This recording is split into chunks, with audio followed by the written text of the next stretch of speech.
වස්සාන ධර්මදේශනා දහම් පොතපත බහුලයි, ධර්මදේශකයාණන් වහන්සේලා බහුලයි, ධර්මයේ ශ්‍රවණය කරන්නට අවශ්‍ය කරන මාධ්‍ය බහුලයි. අපේ ළඟටම ධර්මය ඇසෙන්න ලැබෙනවා. බුද්ධ කාලේ ධර්මය හොයාගෙන යන්න සිද්ධ වුණා. පින්වතුනි, යම් යම් කාලවලදී ඈත දුර ඉඳලා දහම් පිපාසාවෙන් බුදුහාමුදුරුවෝ හොයාගෙන කොච්චර පිරිස් පැමිණියද. නමුත් අද වර්තමානයේ මෙවන් මාධ්‍ය තුලින් පින්වතුනි ඔබේ ළඟටම ධර්මය ඇවිල්ලා තියෙනවා. එවන් පහසුකමක් තියෙද්දි මෙවන් උත්තරීතර ධර්මයක් මේ මිහිපිට තවත් නැහැ.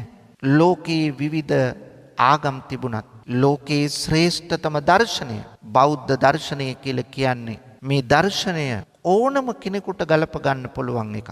ජාතිය, ආගම, කුලය, පන්තිය, උස් පහත් බව, ගිහි පැවිදි බව, ස්ත්‍රී පුරුෂ බව මේ කිසිවක් නැහැ පින්වතුනි. යම් යම් ආගම් වලින් සමහරුන්ට වරප්‍රසාද තියෙනවා, සමහරුන්ට වරප්‍රසාද නැහැ. බුදුදහමේ එහෙම එකක් නැහැ. බුදුදහමේ තියෙන්නේ සමානාත්මතාව. ධර්ම මාර්ගය අනුගමනය කරනව නම් සන්දිට්ඨිකෝ සාන්දෘෂ්ටිකයි. එය අදම අපට අත්දකින්න පුළුවන්.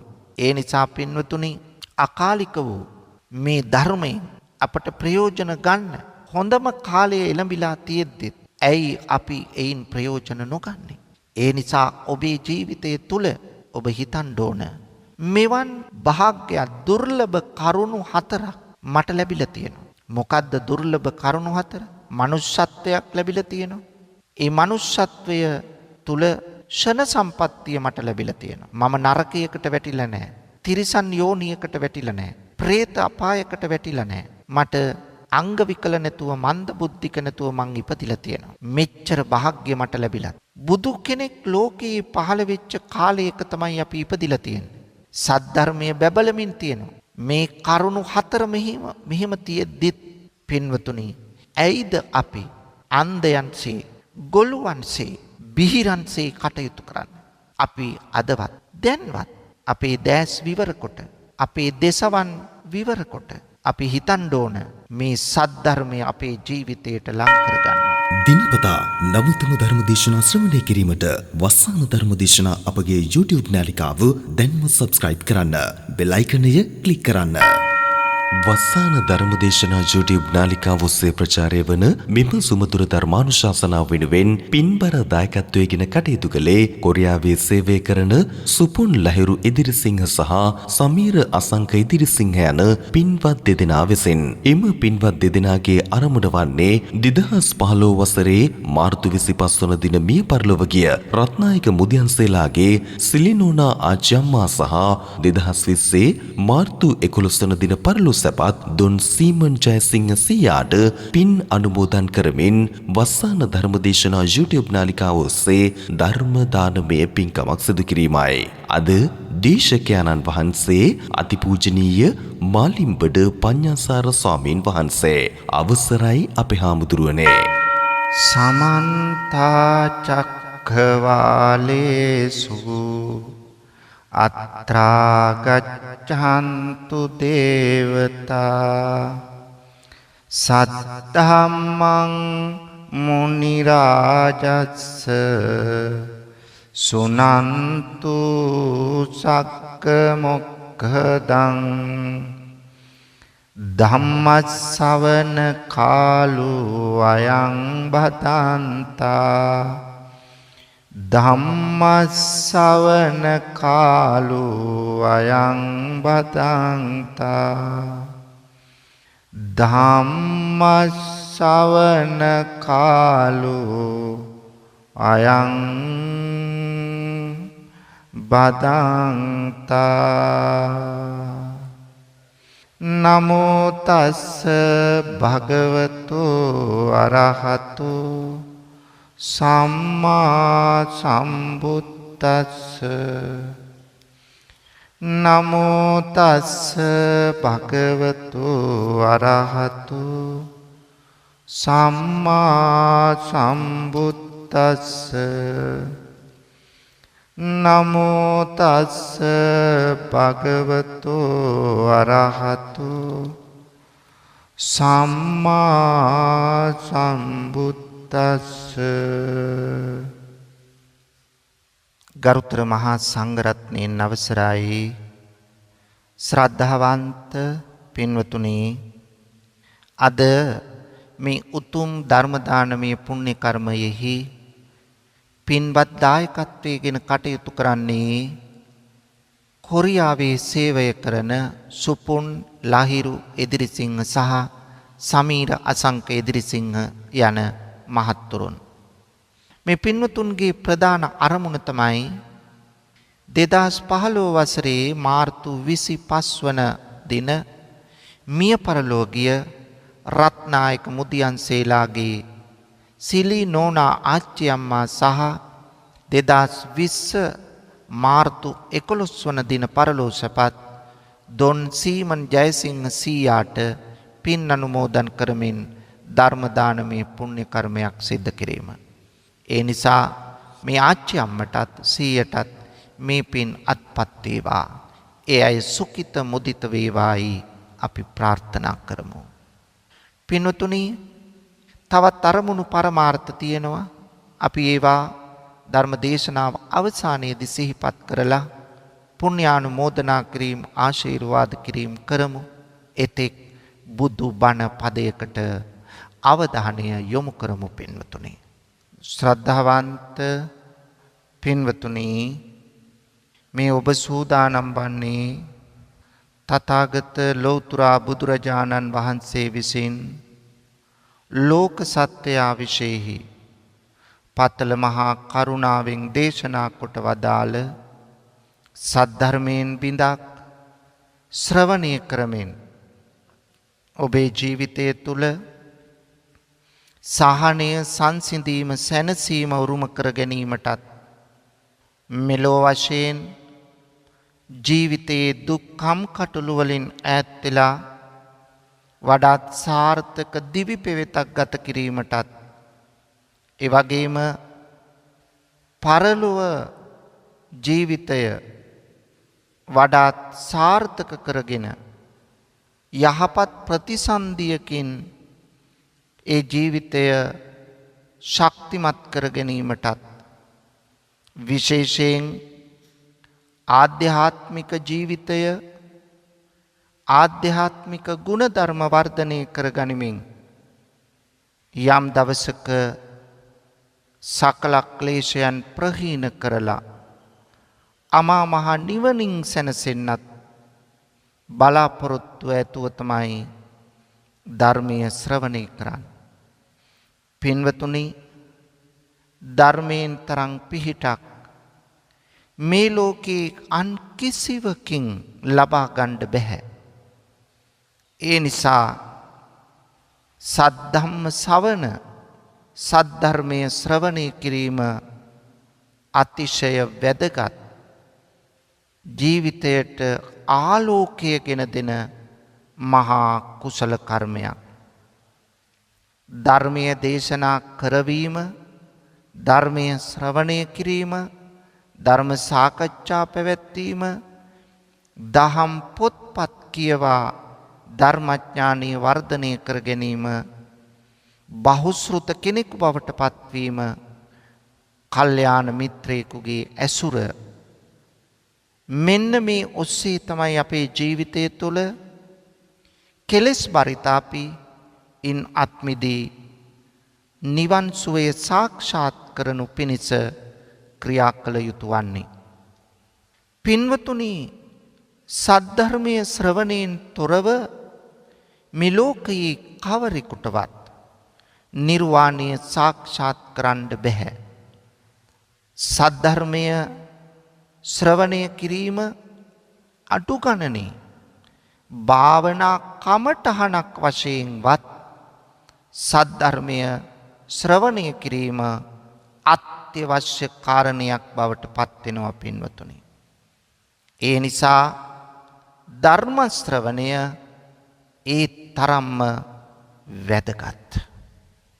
ඒ නිසා ධර්ම ශ්‍රවණයට ඉඩකඩ සැලසීම මොනතරම් පින් වැඩෙන මහා පුණ්‍ය කර්මයක්ද කුසල කර්මයක්ද.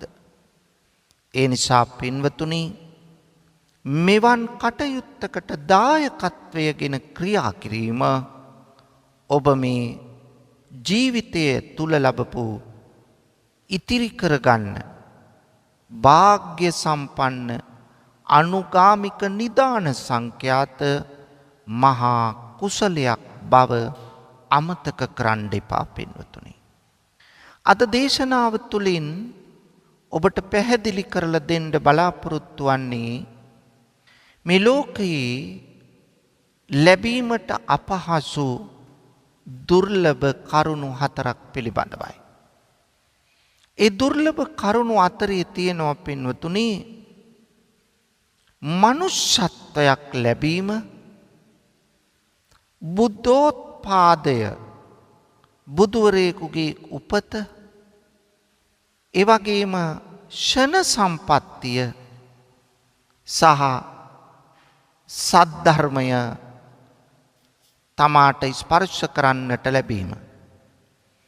මේ කරුණු 4 මේ ලෝකයේ ඊටම දුර්ලභ කරුණු 4ක් පින්වතුනි. මනුෂ්‍යත්වය කියන එක ඊටම දුර්ලභයි. මනුෂ්‍යත්වයේ ලැබුණට ඒකේ අගයක් අපට ඊතරම් දැනෙන්නේ නැහැ. එහෙත් ලෝකයේ ඉන්න සෙසු සතුන් හා සැසඳුවහම තුලනය කළහම තිරිසන්ගත සතුන්, නිරිසතුන්, പ്രേත ලෝකයේ සිටින සතුන්, මේ සතුන් පිළිබඳව අවධානය යොමු කළා බැලුවහම පින්වතුනි ඒ අතරින් මිනිස්සෙකු වී උපත ලැබීමට අවස්ථාව උදා වීම සංසාරයේ කෙතරම් වාග්ය සම්පන්න අවස්ථාවක්ද අපි එය අමතක කරලා දාන. මනුෂ්‍යත්වයේ වටිනාකම අපි අවධාරණය කරගන්නේ නැහැ බොහෝ විට. මිනිසෙකු වශයෙන් උපත ලබන එක ඊටම දුර්ලභ බව. දිනක් බුදුරජාණන් වහන්සේ මෙසේ පැහැදිලි කළා. තම නිය අගින් නියපොත්ත මතට පස් පිටක්ගෙන මේ පොළවෙන් භික්ෂූන්ට පෙන්වා බුදුරජාණන් වහන්සේ විමසනවා මගේ මේ නිය පිට තියෙන පස්ද වඩා වැඩි මහ පොළවේ පස්ද? භික්ෂූන් පිළිතුරු දෙනවා ස්වාමීනි භාග්‍යවතුන් වහන්සේ මහ පොළවේ පස් ඊතා විශාලයි. නිය පිට පස් ඊතාම කුඩා ප්‍රමාණයක් තියෙන. මහණෙනි අන්න ඒ වගේ තමයි මේ ලෝකයේ මේ මනුෂ්‍යත්වයක් ලැබීම හරියට මේ මා නිය පිට තියෙන පස් හා දුර්ලභ කරුණක්. ඒ තරම් සුළු ප්‍රමාණයකුයි මනුෂ්‍යත්වය ලබන්නේ. මේ ලෝකයේ මේ මහ පොළවේ පස් වගේ තමයි පින්වතුනි තිරිසන් ආදී අත්බව ලබාගෙන මේ පෘථුවිය තුල ජීවත් වෙන්නේ. එහෙනම් මේ ලෝකයේ නිරයේ, තිරිසන් ලෝකයේ, പ്രേත ලෝකයේ, අසුර ලෝකයේ උපදින්න තියෙන අවස්ථා වැඩි. අපාතින් සිදුවන අපමණ අකුසල කර්ම හේතුවෙන් ඒවායේ උපත ලබන්නට තියෙන අවස්ථාව වැඩි පින්වතුනි. එහෙනම් දුර්ලභ අවස්ථාවක් අපි උදා කරගෙන තියෙන්නේ ඒ මනුෂ්‍යත්වය ලැබීම. එහෙත් සමහරු මනුෂ්‍යත්වයේ ලැබුවාට ඒ මනුෂ්‍යත්වයේ ප්‍රයෝජන ගන්නේ නැත්තම් ලැබපු මිනිසත් භවයෙන් ඇති ප්‍රයෝජනයක් නැහැ. සමහරු මිනිස්සු වශයෙන් ඉපදුනාට ප්‍රේතයන්සේ ජීවත් වෙලා ප්‍රේතයන්සේ මිය යනවා. තවත් කොටසක් මිනිස්සු වශයෙන් නිපදුනාට තිරිසනුන් වගේ ජීවත් වෙලා තිරිසනුන් වගේ මිය යනවා. තවත් කොටසක් මිනිසුන් වශයෙන් නිපදුනාට පින්වතුනි යක්කු වගේ ජීවත් වෙලා යක්කු වගේ මැරිලා යනවා. පින්වතුනි තවත් කොටසක් ඉන්නවා මිනිස්සු වශයෙන් මෙලොව ඉපදිලා මනුෂ්‍ය ධර්ම ආරක්ෂා කරගෙන මිනිස්සු විදියටම මැරිලා යන කොටසක්. තව කොටසක් ඉන්නවා මිනිස්සු වශයෙන් මෙලොව ඉපදිලා දෙවියන්සේ වැජබෙමින් ඉඳලා දෙවියන්සේ මිය යනවා. ඒ නිසා අපි මනුෂ්‍ය වශයෙන් මෙලොව ඉපදුනාට පින්වතුනි අපි අතරින් කී දෙනාද මනුෂ්‍ය ධර්මය ආරක්ෂා කරගෙන ගුණයෙන් යුක්ත වූ ජීවිත ගත කරන්න.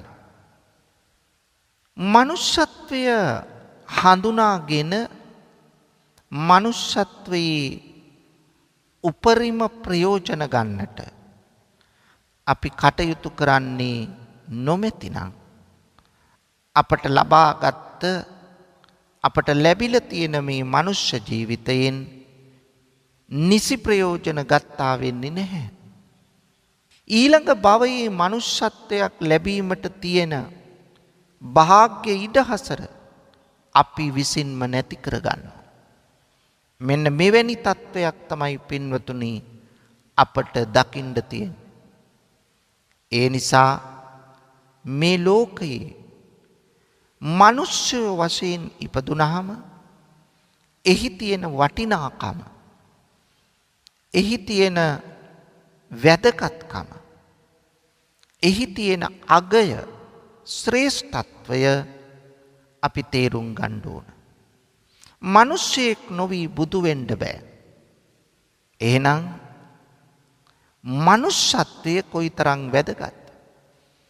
මිනිසෙකුට තමයි සිහිය පිහිටුවාගෙන කුසල කර්ම කරගෙන අන් අයට සේවයක් කරලා තමන්ගේ ජීවිතය ඉදිරියට පවත්වාගෙන යාමේ වාසනාව ලැබිලා තියෙන්නේ.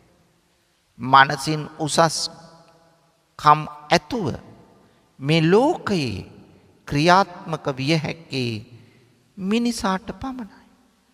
එහෙත් වර්තමානයේ මෙහි වටිනාකම තේරුම් නොගෙන කොයිතරම්නම් මසුරු කමින්, ලෝභ කමින්, කුහක කමින්, ඊර්ෂ්‍යාවෙන් අන් අයගේ දේපල කඩා වඩා ගනිමින්, මංකොල්ල කමින්, දූෂණ දේ සිද්ධ කරමින්, අල්ලස් ගනිමින්, මිනිස්සුන්ට වින කරමින්, මිනිස්සුන්ගේ දේපල බලෙන් අත්පත් කර ගනිමින්, හොර ඔප්පු හදමින්, එකිනෙකාගේ ජීවිත විනාශ කරන්නට කටයුතු කරමින්, අවි ආයුධ අතට ගනිමින්, එකිනෙකා මරා දමමින්, එකිනෙකාට හානි කරමින්, මුළු රටක් නෙමෙයි සමස්ත ලෝකයම විනාශ කරන්නට තරම් අවි ආයුධ නිෂ්පාදනය කරමින්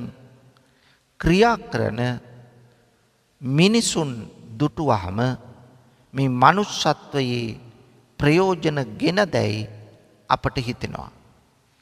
පින්වතුනි, මනුෂ්‍යත්වය තේරුම්ගෙන තමාගේ හැකියාව, තමාගේ දක්ෂතාව, තමාගේ කුසලතාව උපරිමයෙන් ප්‍රයෝජනගෙන එය තම යහපතටත් සමාජ යහපතටත් අනෙකාගේ උන්නතියටත් පරිසරයේ යහපැවැත්මටත් මේ මනුෂ්‍යත්වය යොදන්නේ නම් කෙතරම් උත්තරීතර මානව දයාව පිරි එකිනෙකා අතර සුහදත්වය පවතින පරිත්‍යාගශීලීත්වය, සමානාත්මතාව ක්‍රියාත්මක වන රටක්, සමාජයක්, ලෝකයක් නිර්මාණය කිරීම එතරම් අපහසු කාර්යයක් නෙවෙයි. සුළුතරයක් පිරිස අපි දන්නවා පින්වතුනි විශාල ධනස්කන්ධයක් Taman සතු කරගෙන ඉඩකඩම් යාන වාහන රන් රිදී මුතුමැණි Taman සතු කරගෙන මහා ධන කුවේරයන්සේ ජීවත් වීමට වෙරදරන්නේ අනිකා පාගා දමමින්. මෙයද මනුෂ්‍යත්වය. ඒ නිසා මිනිසත්කම කියන එක හරි හැටි තේරුම් ගත්තොත් අන්න එතනයි පින්වතුනි සැබෑ මේ දුර්ලභ කරුණ ඉටු කරගත්තා වෙන්නේ. නැත්නම් මිනිහෙකු වශයෙන් ඉපදුනා විතරයි ජීවිතය ගෙවන්නේ අර වගේ කුහක කන් වලින්, ඊර්ෂ්‍යා කන් වලින්, ක්‍රෝධය පිරිච්ච ආත්මාර්ථකාමී පටු ආකල්ප ඇතුව නම් ඒ මනුෂ්‍යත්වයෙන් ඇති ප්‍රයෝජනය මොකක්ද? මෙය යොදාගන්නේ අනිකා නසන්නට නම්, අනිකා විනාශ කරන්නට නම්, අනිකාට උගුල් අදින්නට නම්, අනිකාට අනවින කරන්නට නම්, අනිකාගේ දේපල කඩා වඩා ගන්නට නම් ඒ මනුෂ්‍යත්වයෙන් ඇති ප්‍රයෝජනය මොකක්ද? ඒ නිසා ඔබ නැවතත් හිතා බලන්න. මම මිනිස්සෙක්. එහෙනම් මම ජීවත් වෙන්න ඕන අන් අයට හිරිහැරයක්, කරදරයක්, පීඩාවක්, හිංසාවක්, ඊර්ෂ්‍යාවක්, ක්‍රෝධයක්, වෛරයක්, අමනාපයක්, කුහකකමක්, පලිගැනීමක්, හිංසාවක් නැතුවයි. අන්න එසේ ජීවන පැවැත්ම ඔබ ගොඩනගා ගත්තොත් ආර්ථික වශයෙන් ජීවිතය ශක්තිමත් කරගන්නවත් එක්කම ආධ්‍යාත්මික වශයෙන් ජීවිතය ශක්තිමත් කරගත්තොත් අන්න එතන තමයි පින්වතුනි සැබෑ මනුෂ්‍යත්වය පවතින්නේ. එවැනි ජීවිතයක් ගොඩනගා ගන්නටයි ඔබ වෙහෙස මහන්සි ගන්න ඕන. ඒක තමයි අවශ්‍ය කරුණ. දෙවැන්න ලබාගත් මනුෂ්‍යත්වය තුල ෂණ සම්පත්තිය ගොඩනගා ගැනීම. පින්වතුනි ෂණ සම්පත්තිය කියලා කියන්නේ අෂ්ට දුට්ටාක්ෂණයෙන් තොර වූ හොඳ සැදැහැවත් බෞද්ධ කල්යාණ ප්‍රතච්චනයෙකු වශයෙන් උපත ලබන එකත් ලේසි පහසු කාර්යයක් නෙවෙයි. ඒ නිසා ෂණ සම්පත්තිය කියන එකත් ඊටාම දුර්ලභ කරුණක් පින්වතුනි. මේ ෂණ සම්පත්තිය ලැබීමේදී පින්වතුනි දුෂ්ටක්ෂණ 8කින් වෙන්ව උපතක් ලබන්නට අපට පුළුවන් නම් අන්න ඒක ඊටාම දුර්ලභයි. එතකොට කුසල් කිරීමට ඉඩක් නැති ස්ථාන 8ක් සඳහන් වෙනවා. ඒ තමයි නරකය, නිරය, අකුසල් වල විපාක විඳින ස්ථානයක් මිස කුසල් කළ හැකි තැනක් නෙවෙයි මේ නිරය කියලා කියන්නේ.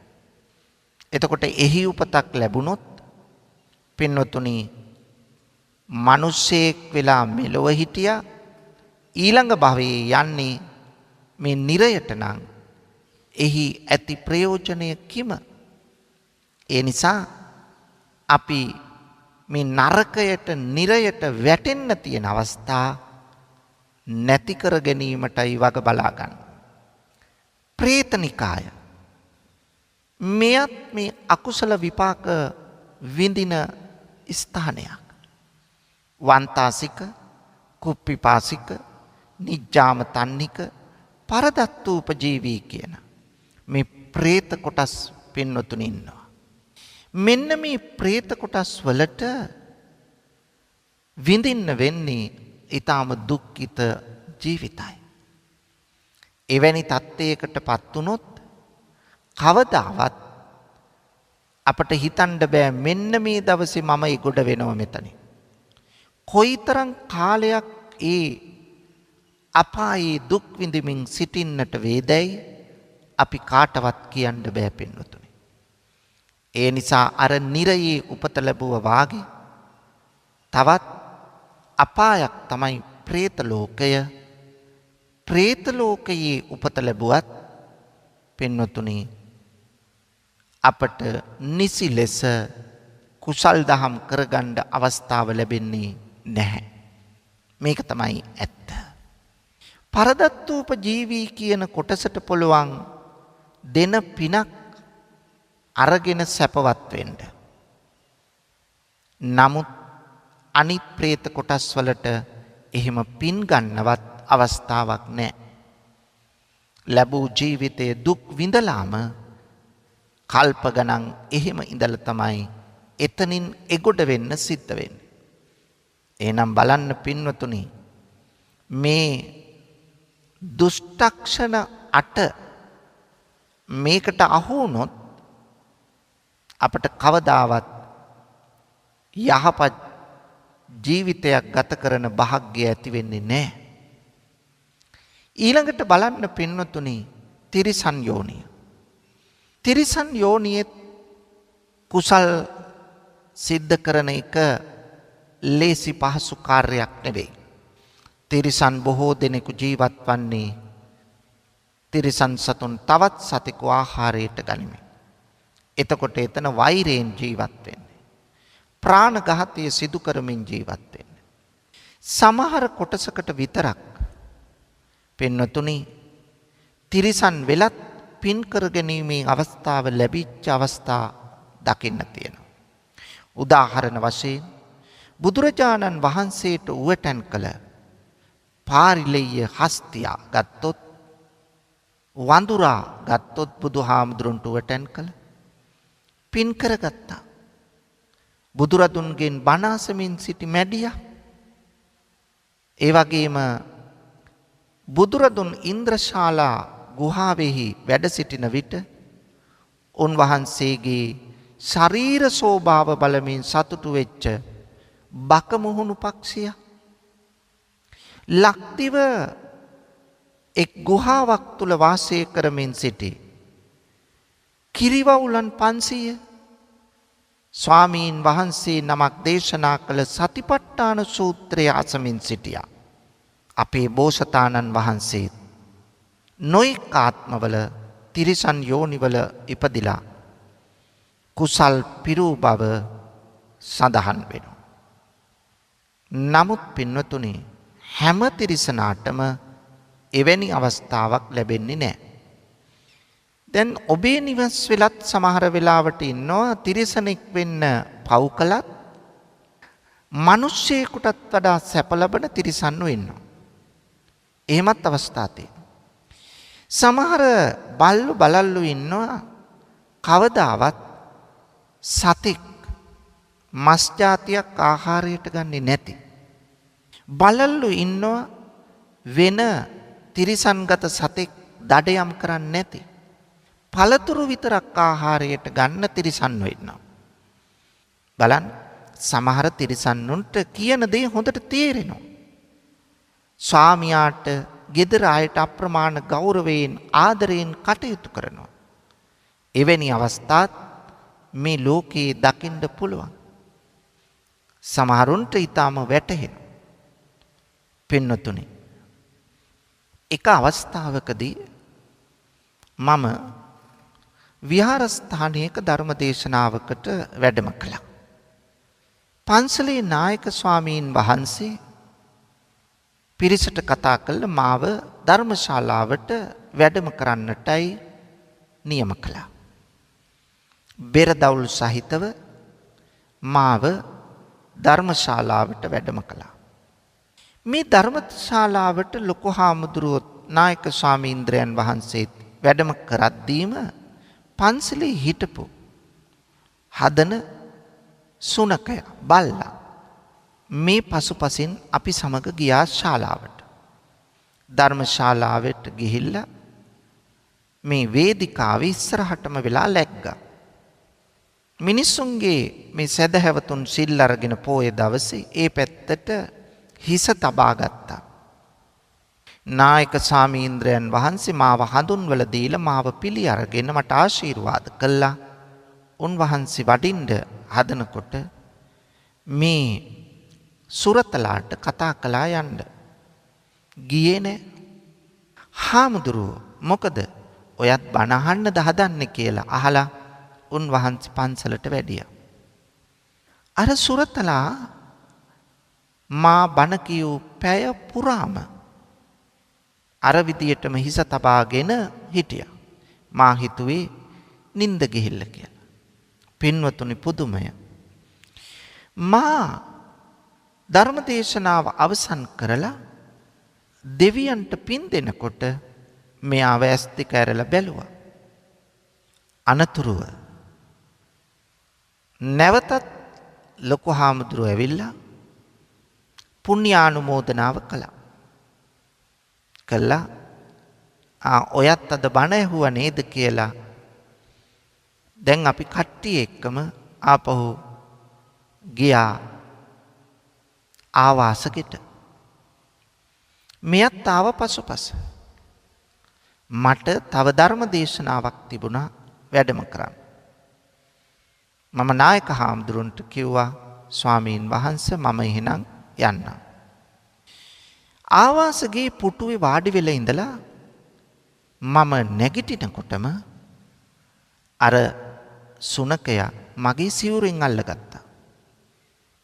මමත් තිගැස්සිලා ගියා හැපුවද දන්නේ නැහැ කියලා.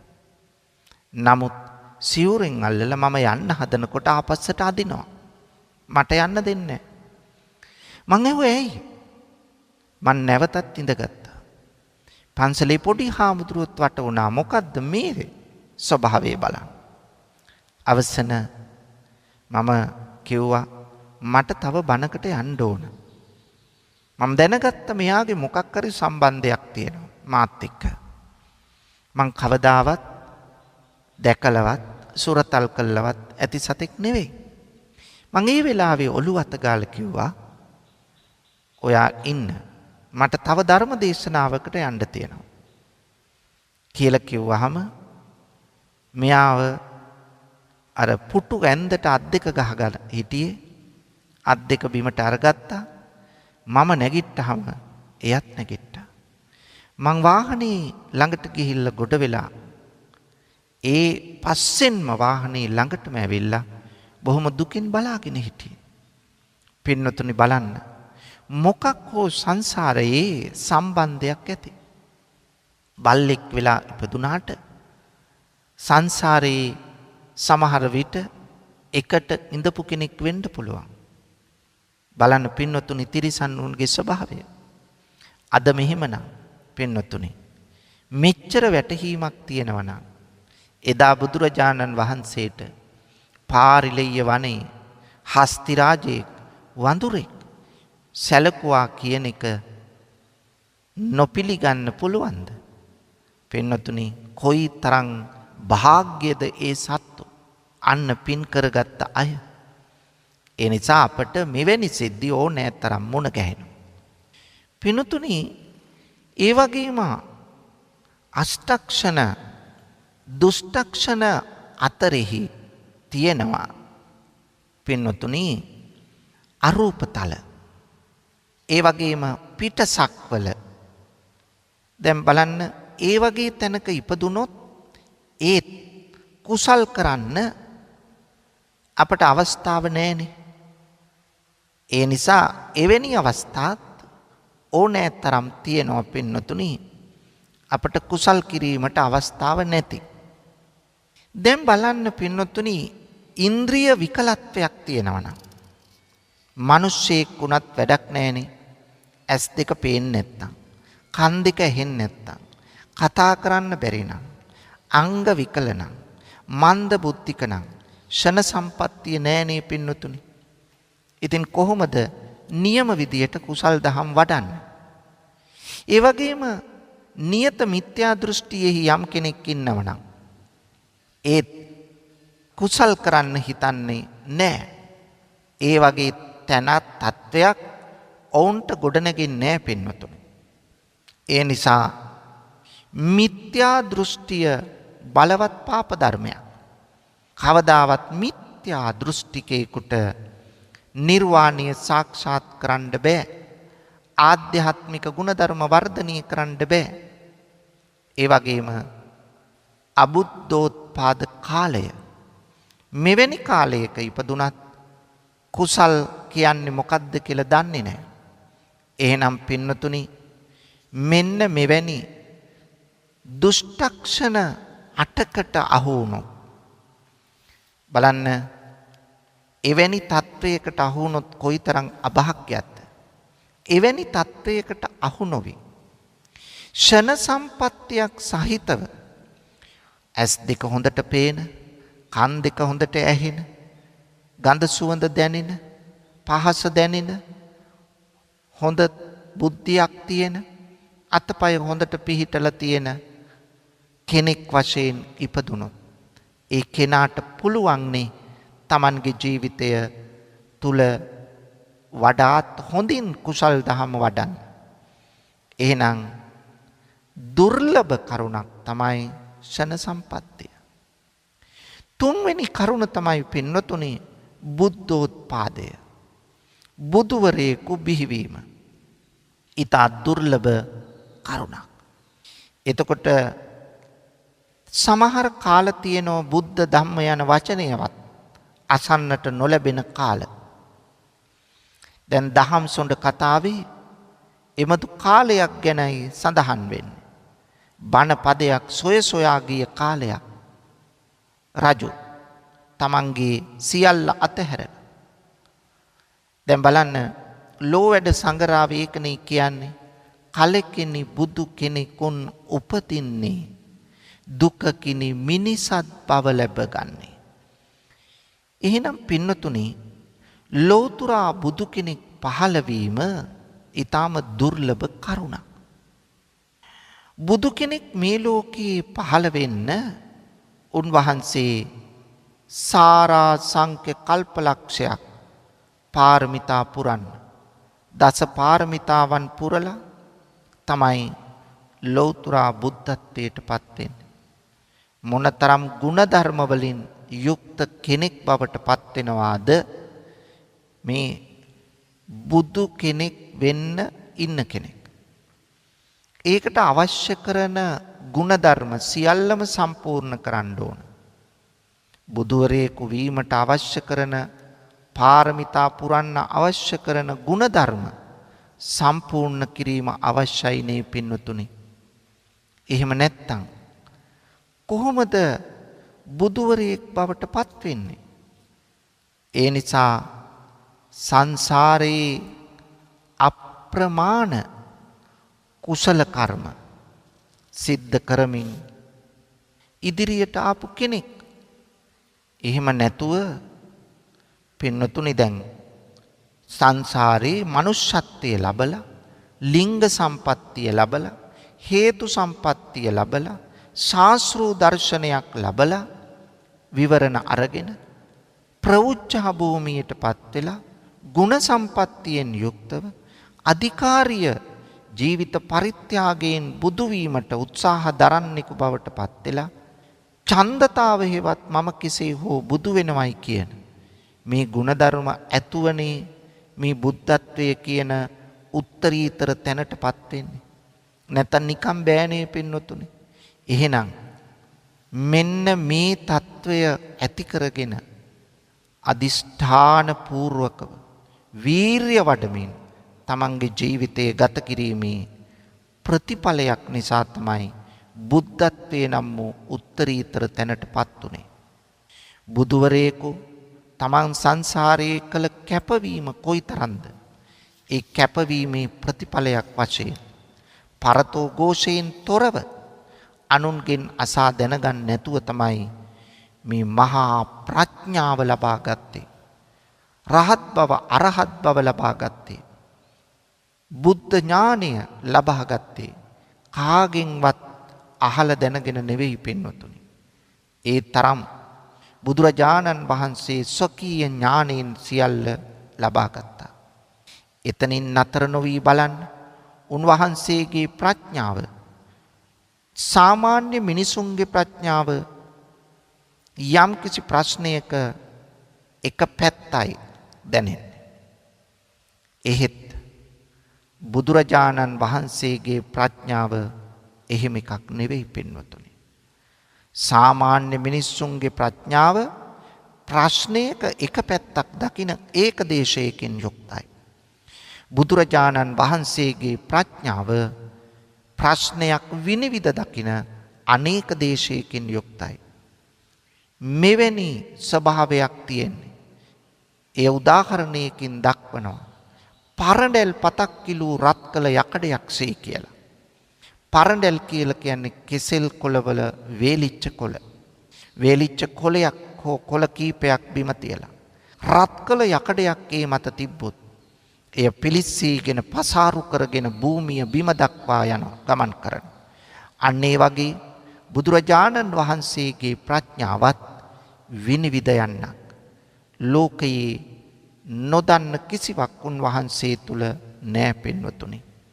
ඒ නිසා අන් කවරෙකුට හෝ නැති ඥාන සමුදායක්, ගුණ සමුදායක් බුදුරජාණන් වහන්සේට තිබුණා.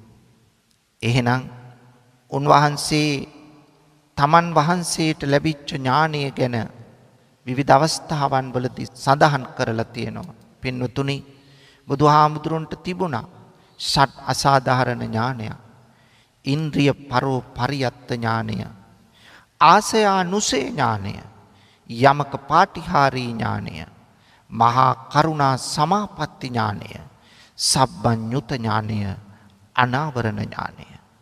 බුදුහාමුදුරන්ට දස බල ඥානයක් තිබුණ පින්වතුනි. බුදුරජාණන් වහන්සේට චතුර් වෛසාරද්‍ය ඥානයක් තිබුණා. චතුර් යෝනි පරිච්ඡේදක ඥානයක් තිබුණා. පංච ගති පරිච්ඡේදක ඥානයක් තිබුණා. අෂ්ට පරිසද්ධි අකම්ප්‍ය ඥානයක් තිබුණා. අෂ්ට විද්‍යා ඥානයක් තිබුණා. ත්‍රිවිද්‍යා ඥානයක් තිබුණා. පින්වතුනි, බලන්න එහෙනම් බුදුරජාණන් වහන්සේට මොනතරම් ඥාන සමුදායක් තිබුණාද? එහෙනම් මේ ඥාන සමුදාය උන්වහන්සේ අන් අයගෙන් ලබාගත් දෙයක්ද? නැහැ. තම අදිෂ්ඨානයෙන්, තම වීරියෙන්, තම සිතම ජයග්‍රහණය කරමින් සකල ක්ලේශයන් సంతానගතව තිබිච්ච කෙලෙස් දුරු කරලා මේ පිළිබඳවම සිතමින් අප්‍රමාණ මාරයන් පරාජය කරමින් මේ තැනටපත් උනේ එසේ මෙසේ ඥාන සමුදායක් ලැබමින් නෙමෙයි පින්වතුනි. ඒ තරම්ම ඥාන සමුදායක් බුදුහාමුදුරුවෝ තුල ඇති වුණා. එහෙනම් එවන් මහා කරුණාවකින්, මහා ප්‍රඥාවකින්, අටලෝ දහමින් නොසෙල්වෙන තාදී ගුණයකින්, නිහතමානීත්වයකින්, පින්වතුනි යථාවාදී තථාකාරී ගුණයකින් හෙබි බුදු කෙනෙක් බුද්ධත්වයේ සිට පරිනිර්වාණය ලබන මොහොත දක්වාම උන්වහන්සේගේ ජීවිතය සමස්ත කාලය කැප කළේ සිව්වනක් පිරිසගේ යහපත පිණිස පමණක් නෙවෙයි, කාම ලෝක, රූප ලෝක, අරූප ලෝක යන තුන් ලෝකයේම යහපත වෙනුවෙන් කැප කළ උන්වහන්සේගේ උපත මොන තරම් භාග්‍යයක්ද පින්වතුනි. කොයි තරම් දුර්ලභද. එහෙනම් දැනට අපි ඉන්නේ බුද්ධෝත්පත්ති කාලයක, සද්ධර්මය පවතින කාලයක. බුදුවරයෙක් උපන් කාලයේ ධර්මය නිර්මලව වියකී නොගොස් පවතින කාලයක අපි එහි වටිනාකම තේරුම්ගෙන ඇයි අපේ ජීවිතයට ඒ නිර්මල උත්තරීතර ධර්මය ලං කර නොගන්නේ. බුදුරජාණන් වහන්සේගේ චරිතය අපේ ජීවිතයට ආදර්ශ කොටගෙන අපි ඇයි නොසිතන්නේ? මිනිසුනේ අපි කවුරුත් මැරෙන අය. ඒ නිසා ඔබත් ඔබේ ජීවිතය තුළ හිතන්ඩ මම මගේ ජීවිතය තුළ උපරිම මහන්සි ගන්නවා ගුණධර්ම කීපයක් හෝ මගේ ජීවිතයට අත්පත් කරගන්න. මනුෂ්‍යයෙක් වශයෙන් ඉපදුණු දුර්ලභ කාරණයක මා ඉන්නේ. හොඳ මට ෂණ සම්පත්තියක් ලැබිලා තියෙනවා. මං ඒ තැන ගත කරන්නේ. එහෙනම් බුද්ධෝත්පත්ති කාලයක මං ඉපදිලා තියෙනවා. නිර්මල ධර්මය ලොව පවතින කාලයකයි මා සිටින්නේ. මෙවැනි දෙයක් තියෙද්දිත් ඇයි මම මේ ධර්මය ප්‍රයෝජනයට නොගන්නේ? මම උපරිම වශයෙන් මේ නිර්මල ධර්මය ප්‍රයෝජනයට අරගෙන මගේ ජීවිතය වාසනාවන්ත එකක් බවට පත් කරගන්නවා කියන මේ තැනට අපි එන්න ඕන පින්වතුනි. එහෙනම් දුර්ලභ කරුණු අතරේ තියෙන තවත් එකක් තමයි සද්ධර්මය. පින්වතුනි, සතර මඟ සතර ඵල නිවන යන නවලෝතුරු දහම සෑමකල්ලි එකසේ නොලැබෙන දුර්ලභ කරුණක්. සතර මඟ සතර ඵල සෝවාන් මාර්ගයේ සෝවාන් ඵලය, සකදාගාමි මාර්ගයේ සකදාගාමි ඵලය, අනාගාමි මාර්ගයේ අනාගාමි ඵලය, රහත් මාර්ගයේ රහත් ඵලය, ඉන්පසුව ලැබෙන නිවන. ඒ නිසා නව ලෝතුර දහම, නව ලෝකෝත්තර ශ්‍රී සද්ධර්මය මේ ලෝකේ මෙච්චර සුලභව තියෙනවා. දහම් පොතපත බහුලයි, ධර්මදේශකයාණන් වහන්සේලා බහුලයි, ධර්මයේ ශ්‍රවණය කරන්නට අවශ්‍ය කරන මාධ්‍ය බහුලයි. අපේ ළඟටම ධර්මය ඇසෙන්න ලැබෙනවා. බුද්ධ කාලේ ධර්මය හොයාගෙන යන්න සිද්ධ වුණා. පින්වතුනි, යම් යම් කාලවලදී ඈත දුර ඉඳලා දහම් පිපාසාවෙන් බුදුහාමුදුරුවෝ හොයාගෙන කොච්චර පිරිස් පැමිණියද. නමුත් අද වර්තමානයේ මාධ්‍ය තුලින්, මෙවන් මාධ්‍ය තුලින් පින්වතුනි ඔබේ ළඟටම ධර්මය ඇවිල්ලා තියෙනවා. එවන් පහසුකමක් තියෙද්දී මෙවන් උත්තරීතර ධර්මයක් මේ මිහිපිට තවත් නැහැ. ලෝකයේ විවිධ ආගම් තිබුණත් ලෝකයේ ශ්‍රේෂ්ඨතම දර්ශනය බෞද්ධ දර්ශනය කියලා කියන්නේ මේ දර්ශනය ඕනම කෙනෙකුට ගලප ගන්න පුළුවන් එකක්. ජාතිය, ආගම, කුලය, පන්තිය, උස් පහත් බව, ගිහි පැවිදි බව, ස්ත්‍රී පුරුෂ බව මේ කිසිවක් නැහැ පින්වතුනි.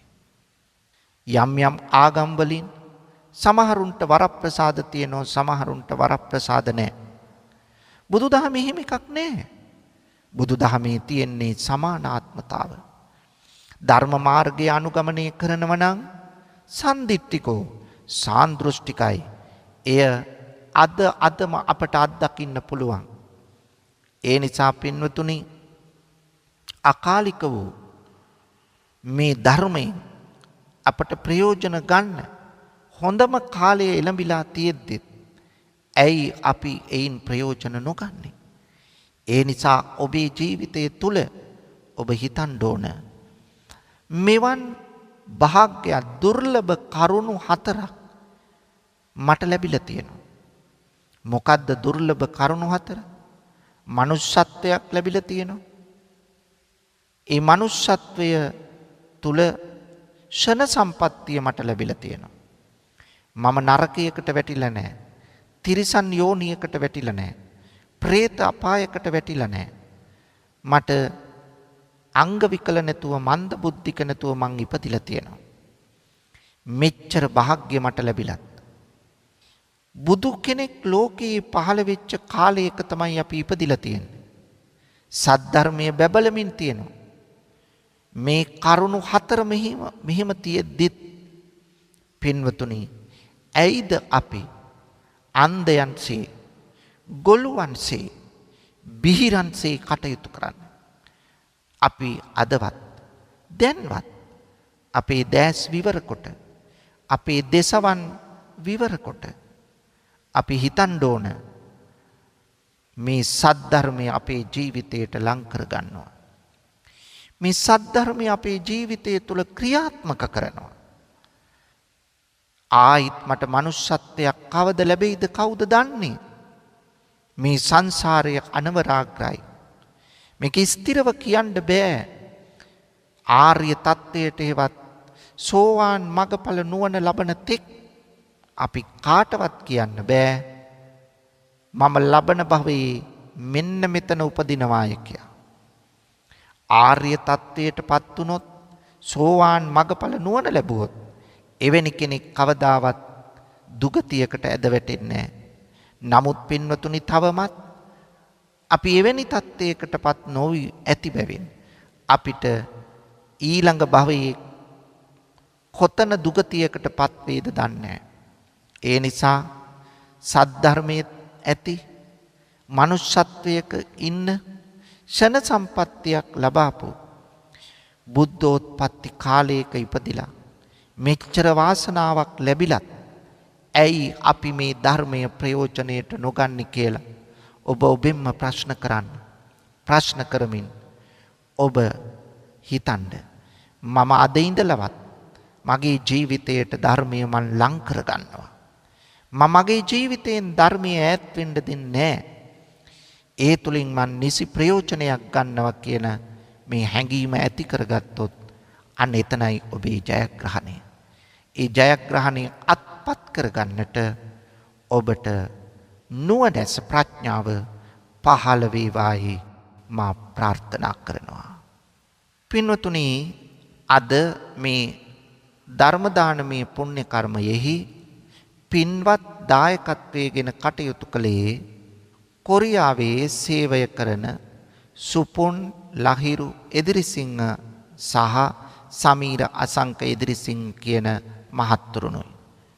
මේ පින්වතුන්ගේ ප්‍රධාන අරමුණ තමයි 2015 වසරේ මාර්තු 25 වන දින මිය පරලොව ගිය රත්නායක මුදියන්සේලාගේ සිලී නෝනා ආච්චි අම්මා සහ 2020 මාර්තු 11 වන දින පරලෝ සැපත් දොන් සීමන් ජයසිංහ සීයාට පින් අනුමෝදන් කරමින් ධර්ම දානමය පුණ්‍ය කර්මයක් සිදු කිරීම.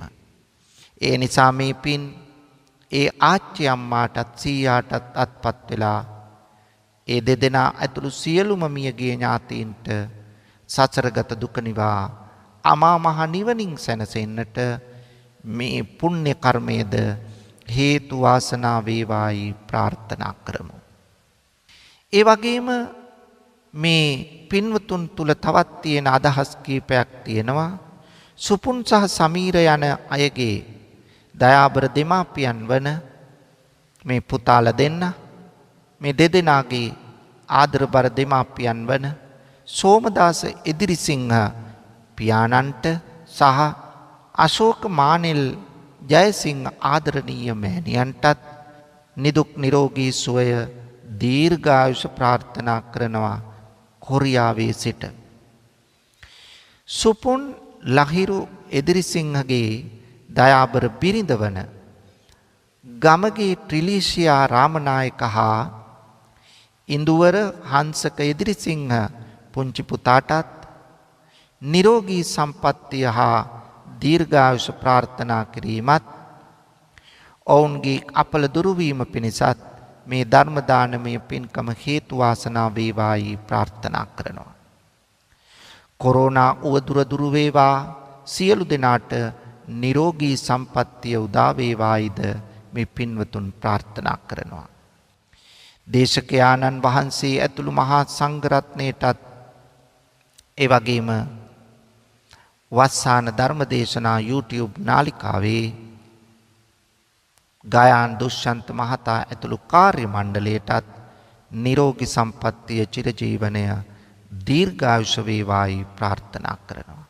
ඒ නිසා ඔබ සියලු දෙනාගේම යහපත් ප්‍රාර්ථනා ඒ ආකාරයෙන් ඉෂ්ට සිද්ධ වේවා. මෙලොව යහපත පරලොව සුගතිය වේවා. අවසන අමා මහ නිවනම සාක්ෂාත් වේවායි ප්‍රාර්ථනා කරමු. ආකාසට්ඨා ච බුම්මට්ඨා දේවානාගා මහිත්‍තිකා පුඤ්ඤන්තං අනුමෝදිත්වා චිරං රක්칸තු ලෝක සාසනං. ආකාසට්ඨා ච බුම්මට්ඨා දේවානාගා මහිත්‍තිකා පුඤ්ඤන්තං අනුමෝදිත්වා චිරං රක්칸තු දේශනං. ආකාසට්ඨා ච බුම්මට්ඨා දේවානාගා මහිත්‍තිකා පුඤ්ඤන්තං අනුමෝදිත්වා චිරං රක්칸තු මං පරන්ති. වස්සාන ධර්මදේශනා YouTube නාලිකාව ඔස්සේ ඔබ ඒ ශ්‍රවණය කළේ 2015 වසරේ මාර්තු මාස 25 වන දින මිය පරලොව ගිය රත්නායක මුදියන්සේලාගේ සිලිනුනා ආජම්මා සහ 2020 මාර්තු 11 වන දින පරලොව සැපත් දොන් සීමන් ජයසිංහ සියාට පින් අනුමෝදන් කරමින් වස්සාන ධර්මදේශනා YouTube නාලිකාව ඔස්සේ සිදු කළ ධර්ම දානමය පින්කමයි. සිදු කළා වූ ධර්ම දානමය කුසලයේ ආනුභාවයේ බලයෙන් කොරියාවේ සේවය කරන සුපුන් ලහිරු එදිරිසිංහ සහ සමීර අසංක එදිරිසිංහ යන පින්වත් දෙදෙනා ඇතුළු පවුලේ සියලුම දෙනාට නිදුක් නිරෝගී චිරජීවනයේ උදා වේවායි සාදු සිතින් ප්‍රාර්ථනා කරමු. ධම්මසුව ඔබ සැමටත් සම්මා සම්බුදු සරණයි. වස්සාන ධර්මදේශනා YouTube නාලිකාව ඔස්සේ දායකත්ව ධර්මදේශනාවක් ප්‍රචාරය කර ගැනීමට අවශ්‍ය නම් දැන්ම කතා කරන්න 071 57 57 13 දුරකථන අංකයට 071 57 57 13 දුරකථන අංකයට WhatsApp Viber ඉමු මගින් දැන්ම කතා කර ඔබේ දායකත්ව ධර්මදේශනාව දැන්ම වෙන් කරවා ගන්න. ධම්මසුව ඔබ සැමට සම්මා සම්බුදු සරණයි. දිනපතා නවතම ධර්මදේශනා ශ්‍රවණය කිරීමට වස්සාන ධර්මදේශනා අපගේ YouTube නාලිකාව දැන්ම subscribe කරන්න. බෙල් අයිකනය ක්ලික් කරන්න.